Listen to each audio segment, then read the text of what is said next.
Welcome to another Virtual Console review, and today we are out of the Bs and into the Cs, starting with Castlevania for the Nintendo Entertainment System, or NES if you prefer. Growing up, I'd never played or even heard of Castlevania. The first time I encountered this series was when I was about 12, I think, and Castlevania 64 came out, so I have absolutely no nostalgia for this game at all.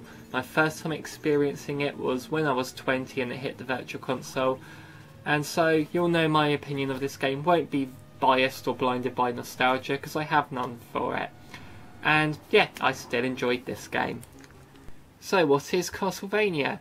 Well, this game is an action platformer sort of game where you take control of Simon Belmont.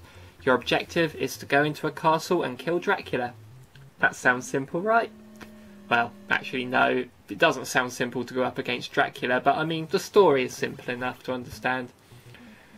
There are technically 6 levels in this game, but each level is split into 3 stages, the third stage of each level ending with a boss. So technically you could say there's 18 levels in this game, but I like to think of it as 6 levels split into 3 stages. This sort of level setup system means that if you die, you go back to the beginning of the stage that you're currently on, but if you get a game over, you go back to the beginning of the level that you're on. So if you die on stage 3, you'll go back to the beginning of stage 3, but if you get game over on stage 3, you'll go back to the beginning of stage 1, and so forth. So say if you get game over on stage 5, you'll go back to the beginning of stage 4. So basically see each stage as a checkpoint, and the end of each boss and level is a permanent checkpoint because you get unlimited continues. To guide you on your quest, you have a number of items to collect and use. You have a whip, which is your basic weapon, and you upgrade this whip extremely quickly by collecting these. I thought they were just, you're picking up other whips, but actually they're called Morning Stars according to this manual. Okay, first upgrade turns your whip into a chain whip, the second one makes your whip even longer.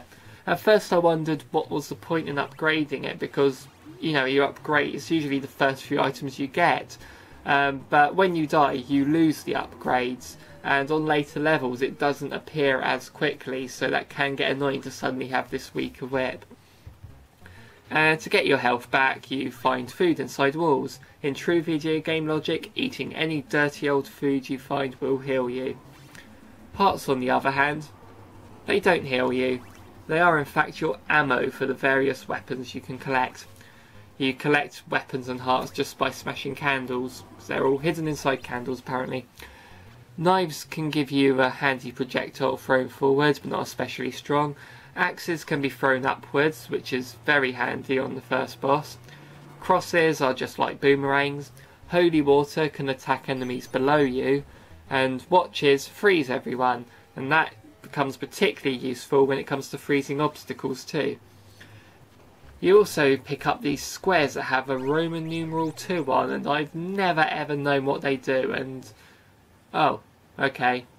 The manual can tell us what they do. Okay, that's fair enough. The weapons can be very, very useful in this game, as the difficulty does increase dramatically as you go on.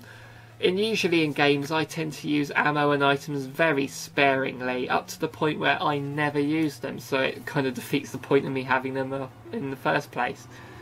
But when you defeat a boss, all your health comes back, and you lose all your ammo. All the hearts you currently have, they're gone. So I tend to go all out on bosses and get them killed quicker, because I think I'm going to lose the ammo anyway, I might as well use it. And the thing is, if they didn't make your ammo go down, I would end up not using the weapons at all and end up dying more and losing my ammo anyway. So the game does encourage you to use your items by making you lose your ammo at the end of a boss. And I know this game is known for its difficulty. It is very hard.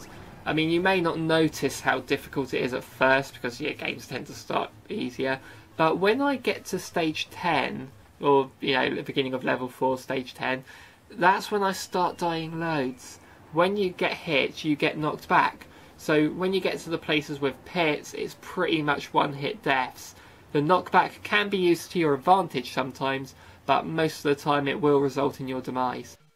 The levels do rely on some trial and error. Little tricks like knowing where to use certain items and knowing that you can't land on these skulls will help you get through, but a lot of skill and patience is required ultimately. One thing that makes these platforming bits harder is you can't control yourself in the air. If you jump while standing still, you are going to just jump straight up and down and land exactly where you jumped from, which makes moving platforms kind of difficult. Graphically, this game has aged, but it's still very clear what you're looking at, and you can tell what's what most of the time. So, except for certain bits like the skulls I mentioned before, and bad guys can sometimes get caught in walls.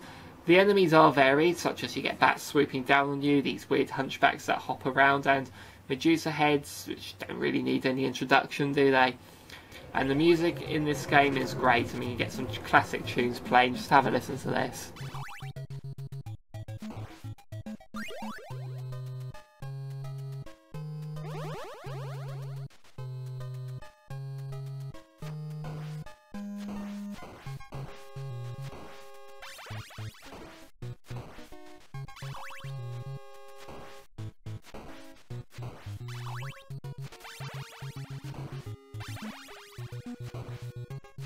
Overall, I do recommend this game.